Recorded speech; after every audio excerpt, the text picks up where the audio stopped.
நம்பிக்கை நமக்குள்ள இருக்கட்டும். மோசேக்கு ஆண்டவர் சொல்லுகிறார், பார்வோன் இடத்துல போ மோசே, ஜனங்களை விடும்படியாய்க்க, ஆராதிப்பதற்கு விடும்படியாய்க்க. ஒரு முறை போறார், அவர் விடுறார், திரும்ப விடுறார். இப்படி 10 முறை, 10 times 10 attempts, 10 முறை முயற்சிக்கிறார். ஆனாலும் மோசே சோர்ந்து போனதாக வேதம் எங்கேயும் சொல்லவில்லை. ஏனென்றால் போறாரு, அவர் விடுறாரு இல்லை. ஆனால் மோசே சோர்ந்து போகாததுக்கு காரணம் மோசேயின் கண்கள் தேவன் மேல இருந்துச்சு. ஆமென். மோசேயின் கண்கள் தேவன் மேல இருந்துச்சு. அவர் சொல்றாரு, நான் செய்கிறேன், மிச்சத்தை அவர் பார்க்கட்டும். ஆமென். அவர் என்ன இந்த பாதையில போக சொல்றாரு, நான் போறேன், மிச்சத்தை அவர் பார்க்கட்டும். எனக்கு ஏற்ற மாதிரி சூழ்நிலைகள் இல்லைதான், எனக்கு ஏற்ற மாதிரி சாதகமா இல்லைதான், எனக்கு ஏற்ற மாதிரி காரியங்கள் அமையாத மாதிரி இருக்குதான். ஆனாலும் நான் அவரை நம்புறேன். ஆமென். நான் அவரை நம்புகிறேன். ஆமென். அவரை நான் நம்புகிறேன். ஆமென். ஆண்டவர் சொல்லுகிறார், அங்கும் இங்கும் உங்கள் கண்களை ஓட விடாதீங்க, அலைய விடாதிருங்க. வாழ்க்கையில சில காரியங்கள் தவறா போயிருச்சுன்னு சொன்னா, கர்த்தருடைய சத்தத்தை கேட்காமல் போயிட்டோம்னு சொன்னா, அதை திரும்ப கொண்டு வர முடியாது. திரும்ப சில காரியங்களை ரிப்பேர் பண்ண முடியாது. இந்த காலையில் இந்த இடத்துல இருக்க அத்தனை பேருக்கும் ஆண்டவர் சொல்லுகிறார், வாழ்க்கையில சில முக்கியமான தீர்மானங்கள் எடுக்கிறதுக்கு யோசிக்கிறீங்க. ஆண்டு சொல்ல, நல்லா என் பாதத்தில் அமருங்க, நான் உங்களுக்கு வழிகளை காண்பிப்பேன், அதை மாத்திரம் செய்யுங்க. உங்க கண்களை எனக்கு நேராக வைங்க. நீங்க வேறு அங்கும் இங்கும் பார்த்தீங்கன்னு சொன்னா, தாவீது சொல்கிறார், சத்தியத்தில் என்னை நடத்தும். நீங்க கர்த்தர் மேல கண்ணை வைக்கலன்னா பிசாசு அவன் பொய்ய மெய் மாதிரி காண்பிப்பான். ஆண்டவருடைய உண்மையை அவன் பொய் மாதிரி காண்பிப்பான். ஆண்டவர் இது சரியில்லைன்னு சொல்றது அவன் இல்லை, இதுதான் சரின்றது மாதிரி காட்டுவான். அந்த வழியில போனீங்க, வாழ்க்கையில அநேக காரியங்களை இழந்து போவீங்க, அநேக காரியங்களை இழந்து போவீங்க. ஆராதனை நேரத்தில் சொன்ன அதே காரியம், வீட்டில் இருக்கும் பொழுது தகப்பனுடைய அரவணைப்பு, தகப்பனுடைய பாதுகாப்பு, தகப்பனிடத்திலிருந்து வருகிற ஆசீர்வாதங்களை காட்டிலும் வெளியில நல்ல ஒரு வாழ்க்கை கிடைக்கும் என்று சொல்லி அன்னைக்கு இளையகுமாரன் போனார். அது பிசாசு காட்டின வாழ்க்கை, அது பிசாசு காட்டின வாழ்க்கை. அவன் சுகத்தை இல்லாமலாக்க, அவனுடைய நன்மைகளை இல்லாமலாக்க, வீட்டுக்குள்ள ஒண்ணுமே நல்லா இல்லாத மாதிரி ஒரு பொய்யை காண்பித்தான். இன்னைக்கு தேவனுடைய பிள்ளைகளுக்கு பிசாசானவன் கொடுக்கிற பெரிய சோதனையே எங்க ஆண்டவர் உங்களை வைத்திருக்கிறாரோ இது இல்லைன்ற மாதிரி காட்டுவான்.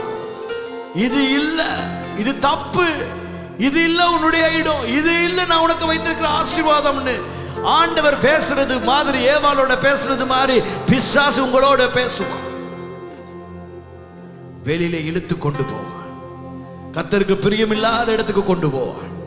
அங்க வைத்து அவனுக்கு பன்றி தின்னுகிற தவிடு கூட கிடைக்கலன்னு வேதம் சொல்லுது. சந்தோஷம் போச்சு, சமாதானம் போச்சு, உறவுகள் போச்சு, எல்லாம் போய் எல்லாம் இழந்து தனி மரமாய் அன்றைக்கு அந்த இளையகுமாரன் நின்றான். இந்த வாழ்க்கை வேணாம் ஆண்டவர், எங்களுக்கு இந்த இழப்பு எங்களுக்கு வேணாம் ஆண்டவரே. ஆண்டவரே, இந்த பிசாசின் மாயையான காரியம் எங்களுக்கு வேண்டாம் ஆண்டவரே. உம்முடைய சத்தியத்திலே எம்மை நடத்தும், உம்முடைய சத்தியத்திலே எம்மை நடத்தும். இழந்து போகாதீங்க பிரதர், இழந்து போகாதீங்க சிஸ்டர், இழந்து போகாதீங்க அம்மா. அவருடைய சத்தியத்திலே நடக்க கேளுங்க. அது கடினமா இருந்தாலும், அது கட்டுப்பாடுகள் நிறைந்ததா இருந்தாலும், அது ஒரு சுவற்றுக்குள்ளே இருப்பது போல இருந்தாலும், அதுதான் எனக்கு பாதுகாப்பு. ஆமென். அதுதான் எனக்கு பாதுகாப்பு. ஆமென். அது எனக்கு சுதந்திரம் அல்ல, எனக்கு வேணும், எனக்கு பாதுகாப்பு வேணும்.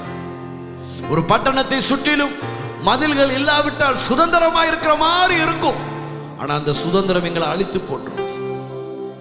ஆனா இல்ல, மதில்கள் என்னை சுற்றி இருப்பது நல்லது, பாதுகாப்பு என்னை சுற்றி இருப்பது நல்லது என்று நினைத்தோம்னா அதுதான் எங்களுக்கு ஆசீர்வாதம். அவர் சொன்னதை அவர் செய்வார். உங்களை நடந்து வர சொன்னால் அவரை பார்த்து நடந்து போங்க. மூழ்க விட மாட்டார், மூழ்க விட மாட்டார். என்னோடு நீர் சொன்ன வார்த்தைகளோ எனக்காக செய்து நிறைவேற்றுவே.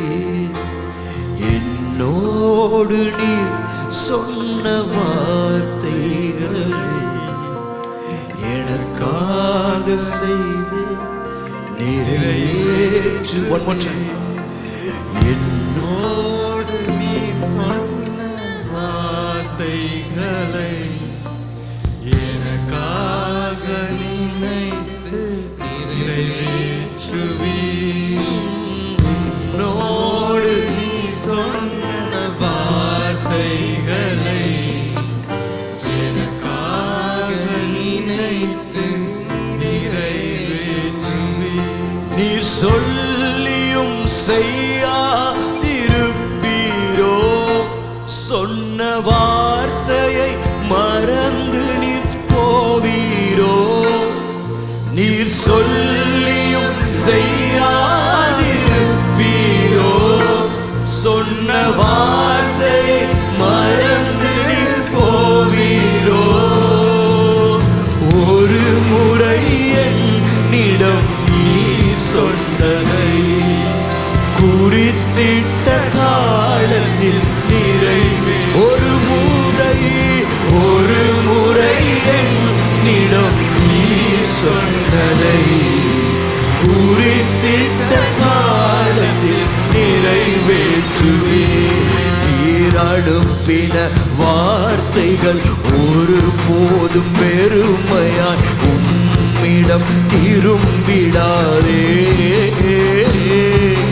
இயேசுவே, நீர் சொன்ன வார்த்தைகள் எல்லாம் விருப்பத்தை நிறைவேற்றுமே. கரங்களை உயர்த்தி. நீர் அனுப்பின வார்த்தைகள் ஒரு போதும் வெறுமையாய் உம்மிடம். அவர் சொன்னது அது வெறுமையா திரும்பாதோ.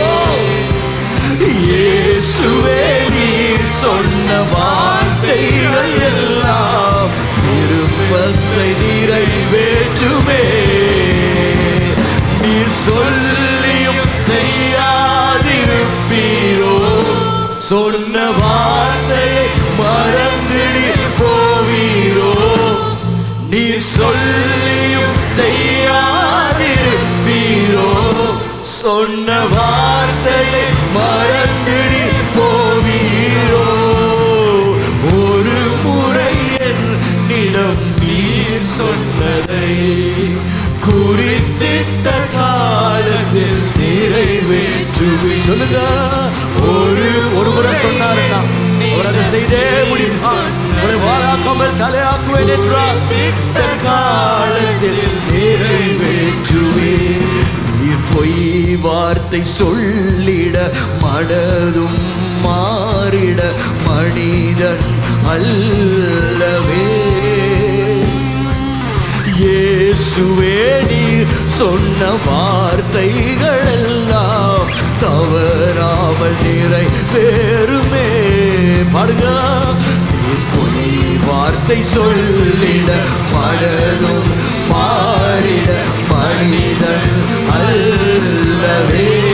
இயேசுவே, இயேசுவே, நீர் சொன்ன வார்த்தைகள் எல்லாம் தவறாமல் நிறைவேறுவே. நீ சொல்லியும் செய்யாதே. அவர் மேல நம்பிக்கை, அவர் மேல கண்கள். நீர் சொல்லியும் செய்யாதிருப்பீரோ, சொன்ன அவர் மேல கண்கள், அவர் மேல கண்கள். நீர் சொல்லியும் சொல்லி சூழ்நிலைகளை பார்த்து பயம் வேண்டாம், சூழ்நிலைகளை பார்த்து கலங்க வேண்டாம். போவீரோ. ஒரு முறை என்னிடம் நீ சொன்னதை குறித்திட்ட காலத்தில் நிறைவேற்று. ஒரு முறை என்னிடம் நீ சொன்னதை குறித்திட்ட காலத்தில் நிறைவேற்றுவே. கரங்களை உயர்த்திருக்கிற இடத்தில் கர்த்தர் காலை வேளையில் உங்களோடு பேசிக் கொண்டிருக்கிறார். ஆண்டவரே, நீர் சொன்னதை தானே செய்தேன். பலருக்குள்ள இருக்கிற ஒரு கேள்வி, நீ சொன்னதை தானே செய்தேன். ஜீசஸ், பலருக்குள்ள ஒரு கேள்வி, நீ சொன்னதை தானே செய்தேன், ஆனால் ஏன் இன்னும் கதவுகள் திறக்காமல் இருக்கிறது? ஏன் இன்னும் பதில் கிடைக்காமல் இருக்கிறது? ஏன் இந்த தாமதம் ஐயா? ஏன் இந்த தாமதம் ஐயா? கண்களை எடுத்துறாதீங்க, அவர் மேலேயே கண்கள் இருக்கட்டும்.